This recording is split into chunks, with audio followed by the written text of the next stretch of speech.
Hello friends, hopefully आप सभी लोग अच्छे होंगे। क्वेश्चन नंबर 20 जो मैंने आपको होमवर्क दिया था, इसको करने की कोशिश करते हैं। बहुत इजी था। मैंने आपको जब होमवर्क दे रहा था तब भी मैं बोला था।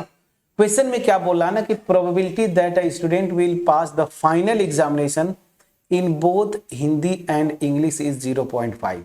ठीक है ना। तो जब सोल्यूशन करेंगे तो आप बस लैंग्वेज लिख लीजिएगा कि ई जो है ना, ये इवेंट है इंग्लिश में पास होने वाले स्टूडेंट्स के लिए, और एच जो है वो हिंदी के लिए। ठीक है ना, हिंदी के लिए पास होने वाले स्टूडेंट, या ऐसे लिख दीजिएगा ई be the event for English, E be the event that the student will opt English and H B the event that student will opt Hindi. अब यहाँ पे क्या लिखा है क्वेश्चन में, देखिए हिंदी और इंग्लिश में पास होने के लिए प्रोबेबिलिटी 0.5 है। उसी तरीके से the probability of passing neither, यही मेन था। यहां पे क्या लिख रहा है नाइदर, इसका मतलब क्या होता है कि ना ही हिंदी ना ही इंग्लिश, तो मतलब ना ही इंग्लिश हो गया और ना ही हिंदी, ये कॉम्प्लीमेंट्स हो गए और यहाँ पे इंटरसेक्शन लग जाता है, याद रखिए। ठीक है ना। तो यहां पे आपको दिया हुआ है probability of E complement intersection H complement. ठीक है ना, ये दिया हुआ है। ठीक, नाइदर दिस बोलते ना, नाइदर ए नॉर बी, मतलब A complement intersection B complement, ये प्रोबेबिलिटी दिया हुआ है 0.1। यहां पे अगेन डिमॉर्गन्स लॉ लगाएंगे, अगर E complement intersection H complement, ये किसके इक्वल होता है डिमॉर्गन्स लॉ से, ई यूनियन एच के कॉम्प्लीमेंट के। तो यहां से क्या हो जाएगा probability of E union H complement, इसकी प्रोबेबिलिटी आपको दिया हुआ है 0.1। तो यहां से यूनियन की प्रोबेबिलिटी क्या आ जाएगा, ठीक है ना। तो यहां से this will imply probability of E union H, तो क्या हो जाएगा ये probability 1 minus probability of E union H का कॉम्प्लीमेंट, प्लीज चेक करिएगा। तो यहां से 1 माइनस ये कॉम्प्लीमेंट का, देखिए यहां पे है 0.1, तो ये क्या हो जाएगा 0.9, इसको लिख लीजिए। तो यहां से इसको लिख लीजिए इक्वेशन 1, इसको लिख लीजिए इक्वेशन 2। समझ में आ रहा है कि नहीं। क्या बोला है the probability of passing neither, neither मतलब इसकी प्रोबेबिलिटी दिया है 0.1, और डिमॉर्गन्स लॉ से ये क्या होता है यूनियन का कॉम्प्लीमेंट, तो यूनियन के कॉम्प्लीमेंट की प्रोबेबिलिटी ये हो गया। तो यूनियन की प्रोबेबिलिटी क्या हो जाएगी 1 माइनस प्रोबेबिलिटी ऑफ ये, ठीक है ना, रख दिया 0.9। तो ध्यान दीजिए हमें जो जो चाहिए था वो प्रोबेबिलिटी ऑफ इंटरसेक्शन आ गया, यूनियन आ गया। अब क्वेश्चन में आगे बढ़ते हैं। If the probability of passing in English examination is 0.5, तो probability of passing in English examination is 0.75। ठीक है। अब देखिए यहां पे जब ये लिखिएगा प्रॉपर तरीके से, तो ये लिखिएगा let E be the event that student will pass in English examination and H will be the event that student will pass in Hindi examination. ठीक है ना, ये प्रॉपर लैंग्वेज होगा। लिखने के बाद अब लिखिएगा गिवन है, क्या गिवन है दिस, यहां से ये और दिस। अब आपसे क्वेश्चन में क्या पूछ रहा है, what is the probability of passing the Hindi examination. तो आपसे पूछ क्या रहा है फ्रेंड्स यहाँ पे कि वो हिंदी में पास हो जाएगा, इसकी प्रोबेबिलिटी क्या होगी। तो बस फॉर्मूला आपको पता है कि probability of E union H, this is equal to probability of E plus probability of H minus probability of E intersection H. Please check करिए हमें क्या चाहिए, probability of passing in Hindi examination. Hindi exam में pass होना है, तो Hindi examination में पास होने की प्रोबेबिलिटी यहां से, तो probability of passing in Hindi exam, इसको इधर ही रहने दीजिए, इन दोनों को लेफ्ट साइड में ले जाएंगे। तो क्या हो जाएगा probability of E union H, ये जाके प्लस हो जाएगा, तो probability of E intersection H minus probability of E. अब ये सारी वैल्यूज आपको यहां से पता है। ई यूनियन एच अभी आपने निकाला था 0.9, इसकी प्रोबेबिलिटी 0.9, इंटरसेक्शन की प्रोबेबिलिटी देखिए स्क्रीन पे यहाँ पे दिख रहा है 0.5 प्लस 0.5, और ध्यान दीजिए minus probability of E, probability of E दिया हुआ है 0.75। तो यहां से देखिए ये कितना हो जाता है 1.4 माइनस 0.75, ये क्या हो जाएगा प्लीज चेक करिएगा। तो यहां से आ जाएगा 5, 3 हो जाएगा 13, तो 6, तो 0.65 आ जाएगा ये प्रोबेबिलिटी। तो क्वेश्चन नंबर 20 कैसे होना चाहिए था 0.65, बिल्कुल सही है 0.65, ठीक है ना। चलिए लैंग्वेज इंपॉर्टेंट था इसलिए मैंने आपको होमवर्क छोड़ा था। यहां पे इवेंट ई ले लीजिएगा कि that student will pass in English exam and H B the event that student will pass in Hindi exam. Given है दोनों में पास होगा दिस, यहां पे लिखा है नाइदर मतलब दिस, इसकी प्रोबेबिलिटी ये दिया है और इसका डिमॉर्गन्स लॉ से मतलब ये होता है, और यहां से यूनियन आ जाएगा डिमॉर्गन्स लॉ से, क्योंकि इन सब में आपको यही एक फार्मूला लगाना है, बस दिमाग में आप बिठा के रखें कि ये फार्मूला लगाना है। और इस फार्मूले में लगाने के लिए क्या क्या चाहिए, इंटरसेक्शन और यूनियन। इंटरसेक्शन मिल गया, यूनियन चाहिए, यूनियन लाने के लिए हम ये पूरा डिमॉर्गन्स लॉ लगाते हुए यहां तक पहुंचे। यूनियन की प्रोबेबिलिटी आ गई, ई की प्रोबेबिलिटी दिया है, एच की प्रोबेबिलिटी पूछ रहा है, ये मेन फार्मूला है, इस फार्मूले में रख के हमारा प्रोबेबिलिटी ऑफ एच मतलब हिंदी में पास होगा वो आ गया 0.65, प्लीज चेक करिएगा। अब आ जाते हैं क्वेश्चन नंबर 21। क्वेश्चन नंबर 21 क्या बोलता है, question number 21, in class of 60 students 30 opted for NCC, 32 opted for NSS and 24 opted for both these. If one of these student is selected at random, find the probability that student opted for NCC or NSS. अब यहां पे देखिए सीधी सी बात है, पूरा का पूरा logic लगेगा। क्वेश्चन नंबर 21 थोड़ा सा ऊपर से करें या यहीं से करते हैं, चलिए यहीं से करते हैं ताकि पूरा हम लोग यूज कर लेंगे। चलिए इतने में मेरा फोटो हो जाना चाहिए, चलिए मैं ऐसे जस्ट रफली ड्रॉ कर रहा हूं। यहां पे क्या है, टोटल स्टूडेंट जो है मेरे कितने हैं, मतलब सैंपल स्पेस का साइज वो कितना है 60। क्वेश्चन में ये दिया है ना 60 स्टूडेंट में से जो कुछ भी करेंगे। अब यहां पे देखिए probability that student will opt NCC कितना हो जाएगा, इस फॉर्मूले से total number of outcomes favouring to NCC divided by sample space की साइज, ये फार्मूला एक बार लिख दिया।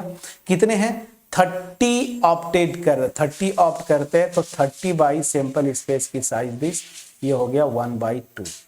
तो मतलब probability of and that probability that student opt NCC is this, इसको लिख लीजिए इक्वेशन 1। फिर क्या बोला 32 ऑप्टेड एनएसएस ना, तो एक काम करिए ना, इसको बाई 2 मत करिए। ऐसे क्वेश्चन में क्या करते हैं कि कैलकुलेशन आसान रहे, आप बस ऐसे ही छोड़ दीजिए ना, 60 नीचे रहे। अब probability that student opt NSS ना, एनएसएस, तो इसके लिए फेवरेबल इवेंट 32 है, मैं अब डायरेक्ट कर दूंगा अपॉन 60, ये हो गया equation number 3। 24 opted both, both मतलब क्या होता है, probability of NCC intersection NSS ना, ये इसकी प्रोबेबिलिटी क्या है 24 बोला है, तो 24/60, ये हो गया इक्वेशन नंबर 3, ये है इक्वेशन 2, ये इक्वेशन 2, ठीक है। बस अब जो जो चीजें पूछ रहा है फार्मूला आपके सामने है, सब निकाल लेंगे 1 by 1। फर्स्ट पार्ट क्या बोला है, स्टूडेंट ऑप्टेड फॉर एनसीसी और एनएसएस ना, तो मतलब और मतलब यूनियन, तो probability of NCC union NSS, और मतलब यूनियन, तो क्या हो जाएगा फार्मूले से probability of NCC plus probability of NSS minus probability of NCC intersection NSS. अब चलिए प्रोबेबिलिटी ऑफ एनसीसी कितना है 30/60, 60 प्लस प्रोबेबिलिटी ऑफ एनएसएस कितना है 32/60 और माइनस 24/60। आप 60 ले लीजिए, ठीक है ना। अब ये तो आप कर ले जाएंगे, एलसीएम 30 प्लस 32 माइनस 24 मतलब कितना हो जाएगा 62 माइनस 24 डिवाइडेड बाई 60। अब यहीं से आ जाएगा यहां से 8 ना, एक कैरी लिया 5, 38/60।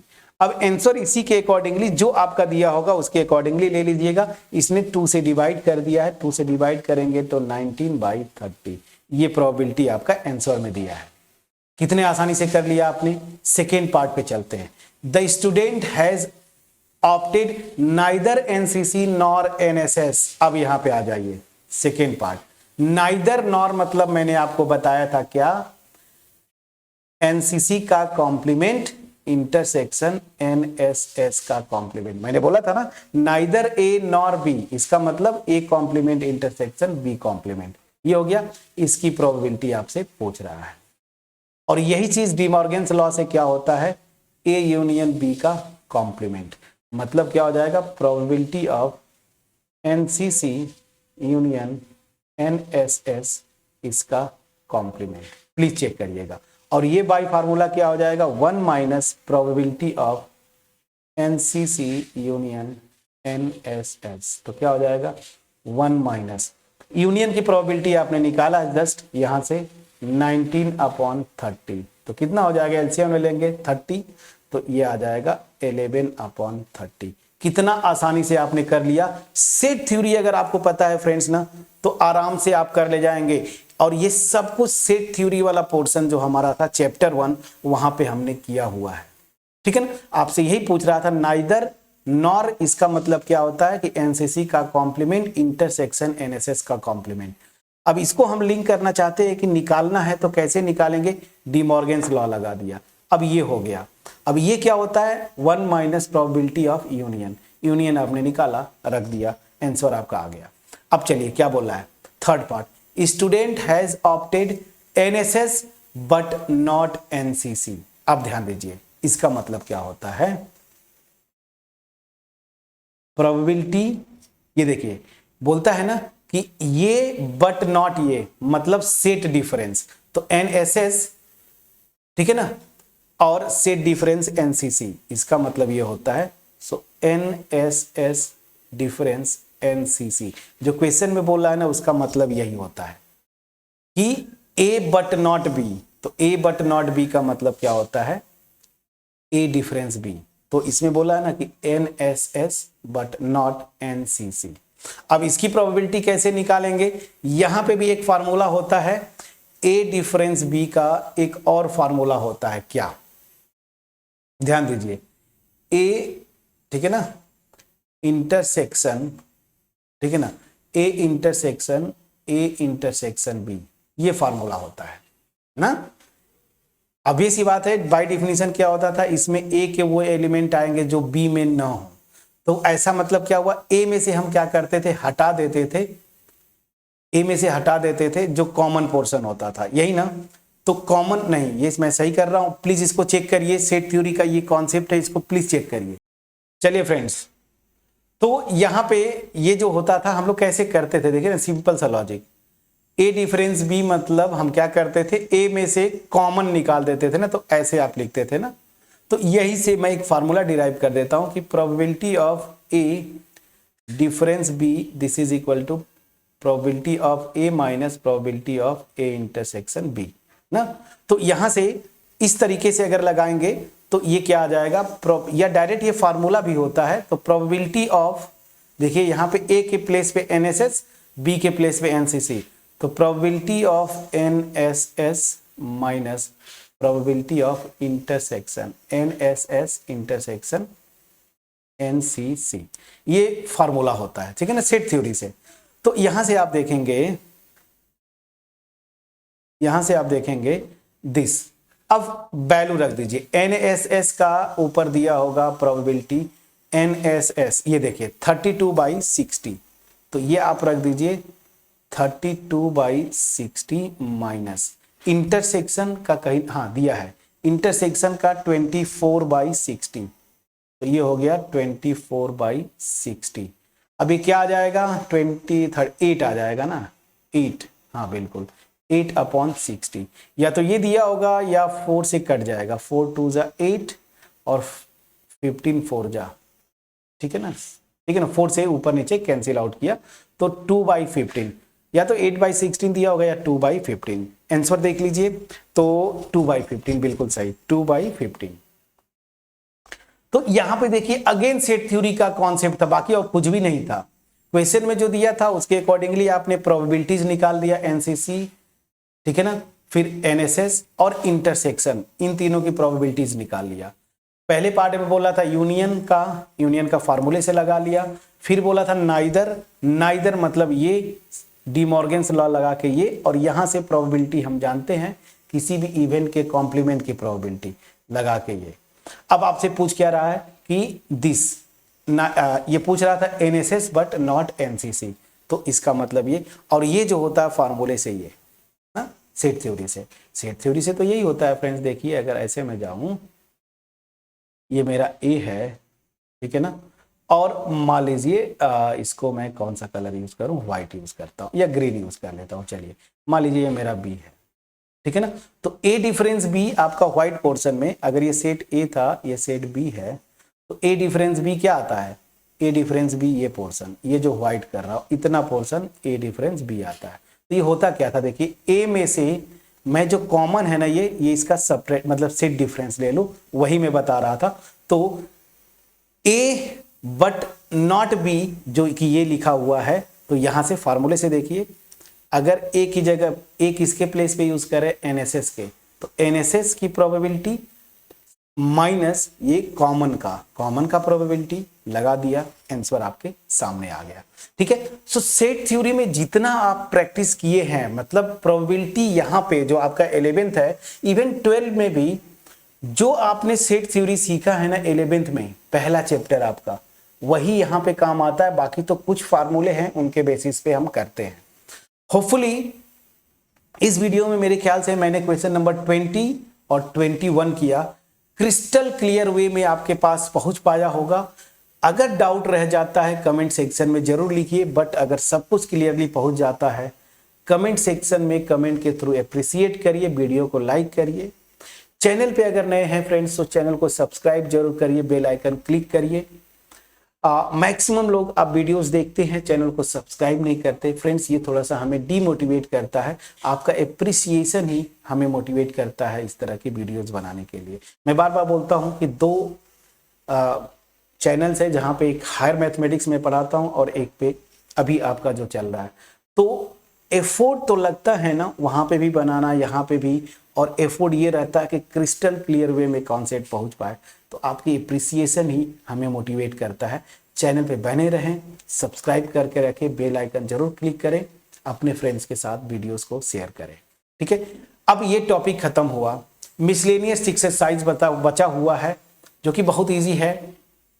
अगर ये चीजें समझ में आ गई तो मिसलेनियस का एक भी क्वेश्चन मेरे ख्याल से जो नया सिलेबस है नई बुक के अकॉर्डिंगली पढ़े आप, तो नई बुक में मेरे ख्याल से 10 क्वेश्चंस हैं शायद, तो उनको करेंगे नेक्स्ट वीडियो में। अब ये चैप्टर भी खत्म हो गया। अब आपका क्या डिमांड है, क्या चीज पढ़ना चाहते हैं, क्या टॉपिक पढ़ना चाहते हैं, ठीक है ना, तो उसको आप कमेंट सेक्शन में लिखेंगे। मेरे ख्याल से ये लास्ट टॉपिक ही है, तो अब इसके अलावा और क्या आप पढ़ना चाहते हैं। अब आप इसके बाद 12 में भी जाएंगे अगर ये लास्ट टॉपिक पढ़ रहे हैं तो, बट फिर भी पीछे का कोई टॉपिक जिसमें आप चाहते हैं कि और क्वेश्चंस और कॉन्सेप्ट, तो उसको आप कमेंट सेक्शन में जरूर लिखें। चैनल पे बने रहें।